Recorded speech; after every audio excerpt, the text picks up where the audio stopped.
Deo தமிழர்களுக்கு வணக்கம். யாழில் உயிரிழந்த குழந்தையுடைய தாய் அளித்த அதிர்ச்சி வாக்குமூலம்.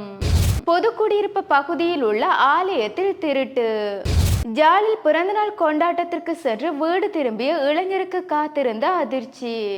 யாழ்ப்பாணம் அளவட்டி பகுதியில் பிறந்து 45 நாட்களே ஆகியிருந்த ஆண் குழந்தை ஒன்று உயிரிழந்த சம்பவம் தொடர்பில் பிரேத பரிசோதனைக்காக உடலம் யாழ் போதனா வைத்தியசாலைக்கு கொண்டு செல்லப்பட்டு நேற்றைய தினம் பிரேத பரிசோதனைகள் மேற்கொள்ளதன் மூலம் குறித்த குழந்தையுடைய கால் மற்றும் கைகளில் முறிவு ஏற்பட்டுள்ளதாகவும் இதன் பின்னதாக குழந்தையுடைய தலையில் பலத்த காயம் ஏற்பட்டு இரத்த கசிவுகள் இருந்துள்ளதாக தெரிய வந்துள்ளது.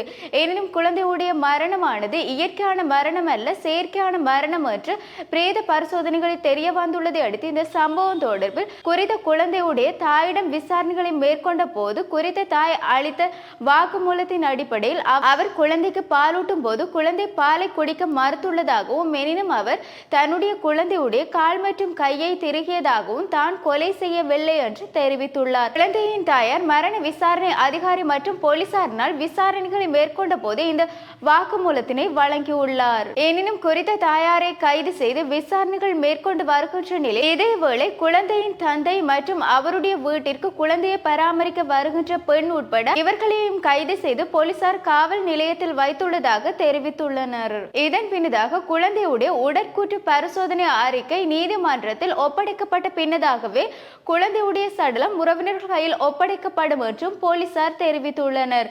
இன்னும் இந்த சம்பவமானது ஜாலில் பெரும் அதிர்ச்சியை ஏற்படுத்தி இருக்கின்றமையும் குறிப்பிடத்தக்கது.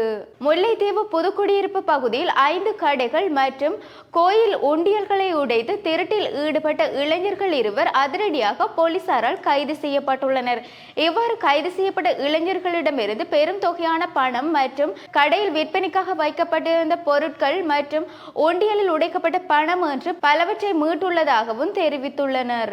இந்த கைது நடவடிக்கையானது நேற்று முன்தினம் இடம்பெற்றுள்ளதாகவும் மேலும் புதுக்குடியிருப்பு போலீசாருக்கு கிடைத்த முறைப்பாட்டின் அடிப்படையில் போலீசார் தீவிரமாக விசாரணைகளை நடத்தி வந்திருந்த நிலையிலே இந்த 2 இளைஞர்களும் கைது செய்யப்பட்டுள்ளதாகவும் இவ்வாறு கைது செய்யப்பட்டவர்கள் 46,230 ரூபாய் பணமும் பெரும் தொகையான பொருட்களும் இருந்து அவர்களிடமிருந்து மீட்கப்பட்டுள்ளதை அடுத்து விசாரணைகளை மேற்கொண்ட போது அவர்கள் 10ஆம் வட்டாரத்தை சேர்ந்த 14 வயதுடைய இளைஞரும் மத்துவில் பிரதேசத்தை சேர்ந்த 24 வயதுடைய இளைஞருமே இவ்வாறு சேர்ந்து திருட்டு சம்பவத்தில் ஈடுபட்டு வருவதாகவும் சம்பவம் தொடர்பான மேலதிக விசாரணைகளை புதுக்குடியிருப்பு போலீசார் மேற்கொண்டு வருவதாகவும் விசாரணைகளின் பின்னதாக முல்லைத்தீவு நீதவான் நீதிமன்றத்தில் சந்தேக நபர்கள் ஆஜர்படுத்துவதற்கான நடவடிக்கைகளை மேற்கொண்டு வருவதாகவும் புதுக்குடியிருப்பு போலீஸ் பிரிவுக்குட்பட்ட பகுதியில் உள்ள கடைகள் மற்றும் ஊண்டியல்களை உடைத்து கடந்த சில நாட்களாக தொடர் திருட்டு சம்பவங்கள் இடம்பெறுவதாக போலீசாருக்கு ஏற்கனவே முறைப்பாடு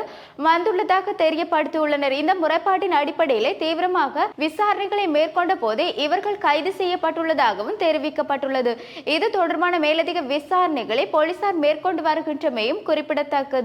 யாழ்ப்பாணம் அராலி பகுதியில் இடம்பெற்ற பிறந்தநாள் கொண்டாட்டத்திற்கு இளைஞர் ஒருவர் தன்னுடைய நண்பர்களுடன் ஹேஸ் ரக வாகனத்தில் சென்று மீண்டும் வீடு திரும்பிக் கொண்டிருந்த வேளையில் வீதியில் ஒரு கும்பலினால் வழிமறிக்கப்பட்டு வாளினை காட்டி மிரட்டியது மட்டுமல்லாது அந்த இளைஞர் மீது தாக்குதலை மேற்கொண்டு விட்டு அங்கிருந்து தப்பித்து சென்றுள்ளதாக தெரியப்படுத்தியுள்ளனர்.